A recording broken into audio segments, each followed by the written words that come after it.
Las historias de mi familia relacionadas con la guerra, la verdad es que provienen casi todas de la parte de mi madre, ¿no? De mi abuelo y de mi abuela, porque tuve mucho más contacto con ellos.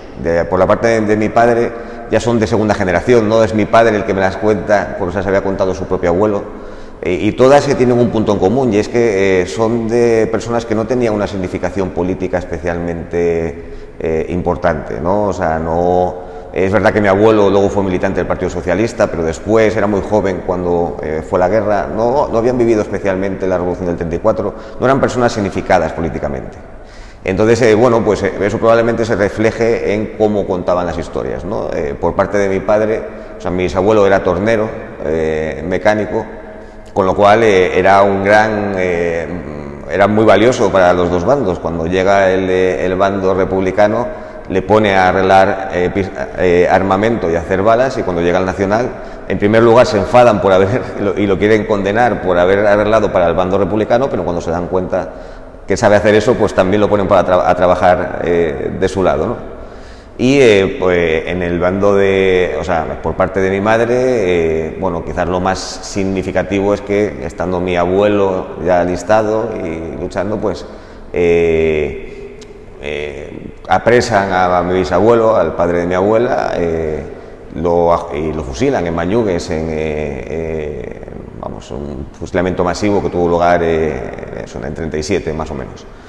Entonces, quizás la historia más significativa, ¿no?, sea quizás de después casi de la guerra civil, ¿no?, vinculado con un aspecto de la guerra, pero después, ¿no?, como después del fusilamiento de mi bisabuelo, ¿no?, mi abuela contaba que, por supuesto, nadie les informó de ese fusilamiento, a pesar de que existe un juicio sumarísimo, pero no se informaba a las familias.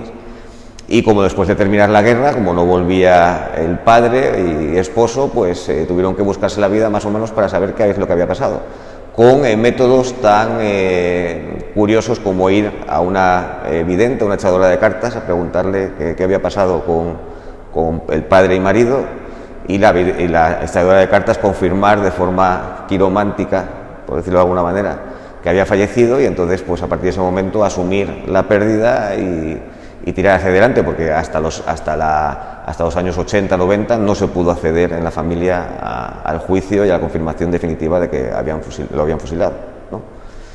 Aún así, mi abuela no lo contaba tampoco desde un punto de vista político, siempre era casi un punto de vista personal. Habían delatado a su padre por asuntos de caer bien, caer mal, o incluso amorosos dentro del pueblo, no se vendía como desde un punto de vista político, a pesar de que mi bisabuelo, por parte materna, tenía una tienda en la cual probablemente se aceptaba el dinero republicano del Consejo de Asturias, y quizás por el juicio hubiese ido por ese lado. También me recuerdo cómo cambiaban las historias a la hora de contarlas, ¿no? Cuando las contaba mi abuela era un ámbito más íntimo, ¿no? Cuando iba a verla, pues me relataba las cosas. En cambio, mi abuelo era más un ámbito familiar, después de una cena de toda la familia, que se cogía la voz cantante y se ponía a contar esas historias, ¿no? En su caso eran historias, pues una persona muy joven que le había tocado ir a la guerra, y cómo se veía claramente el desconcierto de entrar en un conflicto que no entendía demasiado bien, ¿no?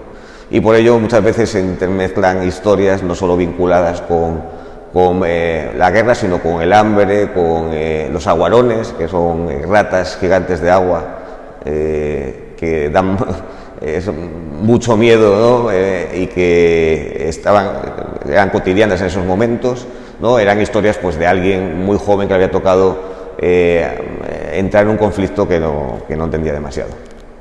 En lo que coinciden todas las historias, tanto de parte de padre como de parte de madre, son en lo que pasó después, ¿no? Eran historias en las cuales más o menos se daba por sabido o por enterado que durante una guerra, pues, pasan estas cosas, ¿no?